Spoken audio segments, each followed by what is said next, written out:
오늘 성산포의 낮 기온이 관측 사상 5월 최고 기온인 30.6도까지 치솟았습니다. 여기다 황사와 열대야까지 나타나 건강관리에도 주의가 필요합니다. 도시개발이 이루어지면서 제주시 구도심이 점점 공동화되고 침체되고 있습니다. 도지사 후보들의 구도심 활성화 정책을 분석했습니다. 도의원 제5선거구는 새누리당이 후보를 내지 않아 야당과 무소속 후보 4명이 치열한 경쟁을 벌이고 있습니다. 화력발전소 건설 현장에서 수중 작업을 하다 실종됐던 잠수부가 19시간 동안 바다에서 표류하다 무사히 구조됐습니다.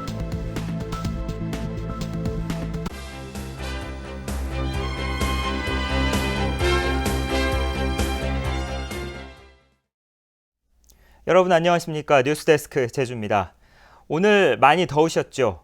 올여름 더위 만만치 않겠습니다. 5월인데 벌써 한낮 기온이 30도를 웃돌고 열대야까지 나타났습니다.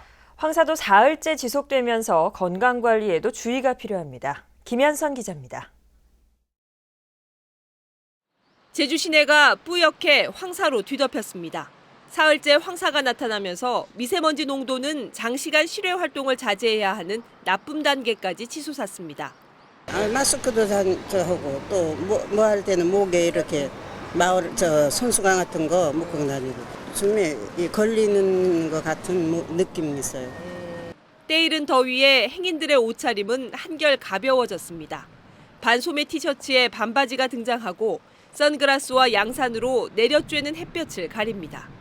좀 날씨도 좀 더 뿌옇고 이런 것 같아서 좀 눈도 좀 따가운 것 같고요. 좀 날씨가 너무 덥다 보니까 좀 더 짧은 옷을 많이 찾게 되는 것 같아요.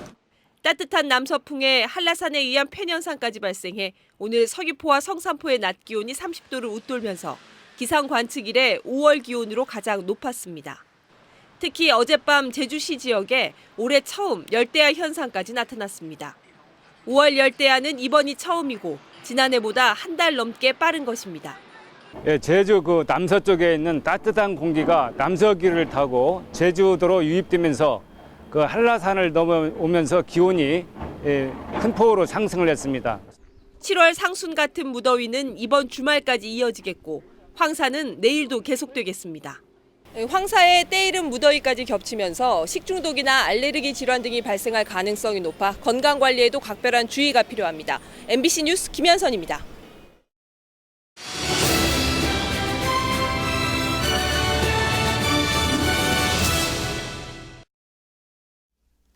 제주의 도시개발 정책이 평면적 확산에 치우치면서 옛 도심이 침체에 빠지는 문제를 낳았습니다. 도지사 후보 모두 옛 도심을 살리겠다는데 해법은 제각각입니다. 현재훈 기자가 보도합니다. 원희룡, 신구범 두 후보는 활력이 떨어진 구도심을 도민과 관광객이 즐겨 찾는 공간으로 만들고 침체된 상권을 일으켜 구도심 활성화로 연결시킨다는 구상입니다. 하지만 원 후보가 문화예술거리 조성과 원도심 재생 프로젝트에 무게를 둔 반면 신 후보는 제주 옛성 복원과 칠성로 일대의 쇼핑 아울렛과 면세 특구 조성으로 차별화했습니다.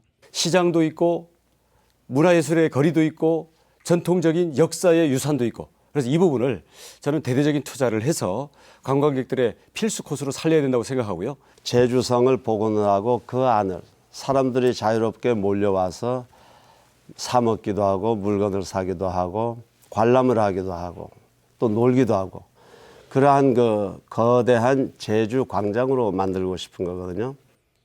특히 신 후보가 제주도청을 시민복지타운으로 이전하고 그 자리에 유동 인구를 끌어들인다는 개발 공약을 놓고 논란이 뜨겁습니다. 할 수 있는 지원의 상한 규모가 지역당 100억입니다. 그래서 지금 후보님께서 말씀하신 1,000억은 우선 대상이 아닐 뿐만 아니라 대상이 된다 하더라도 불가능하다. 법에 규정이 없으면 그 규정을 우리에 맞게 만들어야 되는 겁니다. 그게 지사의 역할이지 단순하게 법이 없으니까 안 된다? 이건 어디 도청의 계장이나 과장이면 혹시 모르겠어요. 고승환 통합진보당 후보는 구도심 활성화를 위한 방안으로 무상버스 도입과 소규모 공원 조성, 재래시장 현대화 등을 공약했습니다. MBC 뉴스 현재훈입니다. 제주 경실련은 도의원 27개 선거구에 출마한 후보 72명을 대상으로 정책 현안을 질의한 결과 절반인 36명이 답변하지 않았다고 밝혔습니다. 경실련은 답변을 분석한 결과 한국공항의 지하수 증산에 대해 83%가 반대했고 도의원 의정비 동결에 대해선 응답자의 72%가 찬성했다고 밝혔습니다. 한편 질의에 응답한 후보는 새누리당 후보가 30%, 새정치민주연합 후보가 66%였고 현역 의원 응답률은 42%였습니다. 제주시 이도 이동과 도남동 지역인 제5선거구는 여당 후보 없이 야당과 무소속 후보 4명이 경쟁을 벌이고 있습니다. 권혁태 기자가 보도합니다. 현직 의원인 새정치민주연합 김명만 후보는 지역경제 활성화 정책에 비중을 두고 있습니다. 제주시청북은 학사로 상권을 확대시키는 방안을 제시했습니다. 젊은이 거리가 지금 여기 형성돼 있거든요, 작년에. 그래서 그거하고 우리 도남동이 연계된, 그래서 젊은 특화의 문화의 거리로 이렇게 제가 계획을 하고 있습니다. 여행 가방과 소형 확성기를 들고 선거운동을 벌이고 있는 통합진보당의 김국상 후보. 복지정책 강화를 전면에 내세우며 유권자들의 표심을 파고들고 있습니다. 생활 만족도 4.0의 실현과 그리고 주민복지센터의 확충, 그리고 복지에 대한 내용들을 직접적으로 전담할 수 있는 전담팀의 지원들을 제시하고 있고요. 나홀로 선거운동을 벌이고 있는 새정치당 강금중 후보는 문화예술 거점 지역 육성을 내세웁니다. 소규모 도서관을 지역 유휴 공간에 마련하겠다는 겁니다. 이도이 도남동을 이제 문화예술의 중심동으로 만드는 것입니다. 과거의 굴뚝산업이 한 시대를 풍미했다면 이제는 문화예술이 이 시대를 앞으로 미래 세계를 이끌어갈 수 있는 그런 중요한 산업이 될 수 있다고 봅니다. 새정치민주연합을 탈당해 무소속으로 출마한 강성민 후보. 강 후보는 조례를 통해 재건축 행정지원단을 만들어 도남연립과 이도 주공아파트 재건축을 지원하겠다는 정책을 내놨습니다. 용적률 완화, 고도 완화를 반드시 도의회에서 동의안이 처리될 수 있도록 해결하겠습니다. 재건축 문제는 선심성의 문제가 아니라 지역 주민들이 경제 활성화 문제, 지역 주민의 생계에 대한 문제입니다. 반드시 이를 실천하겠습니다. 새누리당 후보 없이 야당과 무소속 후보가 격돌하는 제5선거구. 굵직한 현안이 쌓여있고 후보들의 정책과 색깔도 제각각이어서 선거 결과에 관심이 모아지고 있습니다. MBC 뉴스 권혁태입니다. 초고층 건물 드림타워 사업에 대한 건축 허가가 임박한 가운데 제주도의회는 내일 오후 드림타워 사업 찬반 주민투표 청구의 건을 다루기 위한 원포인트 임시회를 엽니다.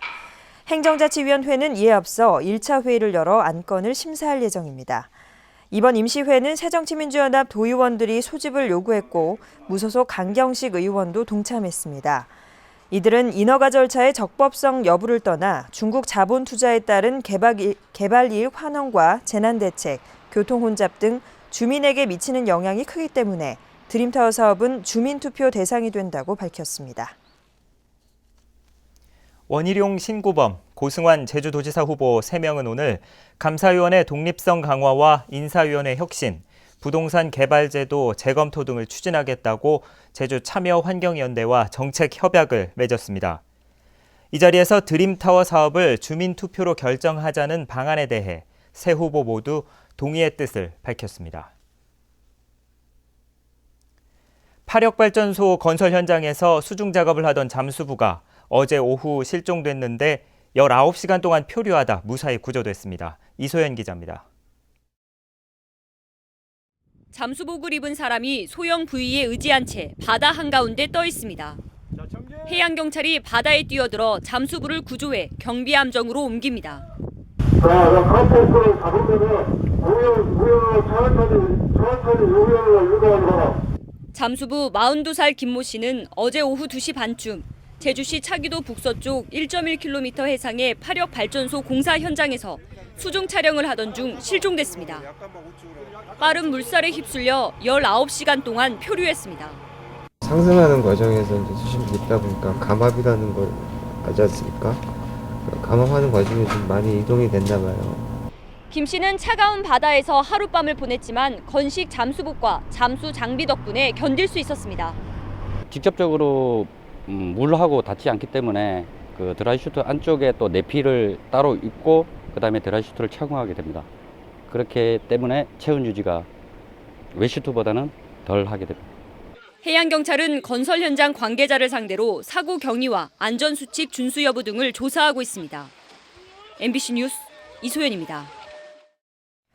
중산 간 난개발 논란이 일고 있는 제주시 애월읍 상가리 관광단지에 대한 환경영향평가에서 재심의 결정이 내려졌습니다. 제주도 환경영향평가심의위원회는 오늘 상가리 관광단지에 대해 동식물상 조사 결과를 보완해 사업계획을 조정해야 한다며 재심의 결정을 내렸습니다. 상가리 관광단지에는 제주 출신 제일동포 기업가가 대규모 복합 리조트를 추진하고 있는데 환경단체는 멸종위기 야생 동식물이 서식하고 중산간 환경 훼손 우려가 높다며 사업 중단을 요구해왔습니다. 올해 노지감귤 생산량은 작년보다 4만 톤 적은 51만 2천 톤으로 예상됩니다. 제주도는 이달 중순 감귤밭 400여 곳을 관측 조사한 결과 잎 한 개당 꽃의 비율, 즉 화엽비는 0.82로 나와 올해 노지감귤 생산 예상량을 51만 2천 톤으로 예측했습니다. 제주도는 오는 8월과 11월에 관측 조사를 실시해 노지감귤 생산 예상량을 발표할 예정입니다. 세월호 참사 희생자 분향소에 한 달 동안 조문객 19,000여 명이 다녀간 것으로 집계됐습니다. 제주도에 따르면 제주도 체육회관에 설치된 합동 분향소에 16,000명, 지난 17일 철거된 서귀포 시민회관 분향소에 3,000여 명이 찾아 조문했습니다. 지난달 28일 설치된 체육회관 분향소는 세월호 희생자 합동 위령제가 치러질 때까지 운영됩니다. 세월호 참사 여파로 경영난을 겪고 있는 여행사와 관광버스 등 관련 업체들의 고용유지 지원금이 지급됩니다. 제주도 고용센터는 수학여행 등 단체 관광 취소로 어려움을 겪는 업체에 경영난을 덜어주고 근로자의 실직을 막기 위해 고용유지 지원금을 지원한다고 밝혔습니다. 이에 따라 휴직이나 휴업수당은 3분의 2, 훈련이나 인력 재배치 비용은 4분의 3이 지원됩니다. 제주 해군기지 건설지역 지원사업인 서귀포 크루즈터미널과 친수공원 조성사업 기술제안평가에서 코오롱 글로벌 컨소시엄이 1위, 성지건설 컨소시엄이 2위를 차지했다고 밝혔습니다. 제주도는 기술제안 점수 60%와 입찰 가격 40%를 반영해 다음 달 초 최종 낙찰자를 선정하고 공사에 들어갈 예정입니다. 서귀포 크루즈터미널과 친수공원은 민군 복합형 관광매항으로 입항하는 크루즈 관광객을 위해 534억 원을 들여 2016년까지 강정항에 조성됩니다. 올 들어 제주 지역 민간 건설 경기가 호조세를 이어가고 있습니다. 대한건설협회 제주도회는 올 들어 도내 250개 회원사가 새로 수주한 건설 공사는 195건에 2,200억 원으로 지난해 같은 기간보다 공사 금액이 21% 증가했다고 밝혔습니다. 이 가운데 민간 부문 수주액은 주거용 건축 시장이 활기를 띠면서 2.6배 늘어난 반면 공공 부문은 대형 공사 발주가 끊겨 30% 감소했습니다. 뉴스데스크 제주였습니다. 여러분 고맙습니다.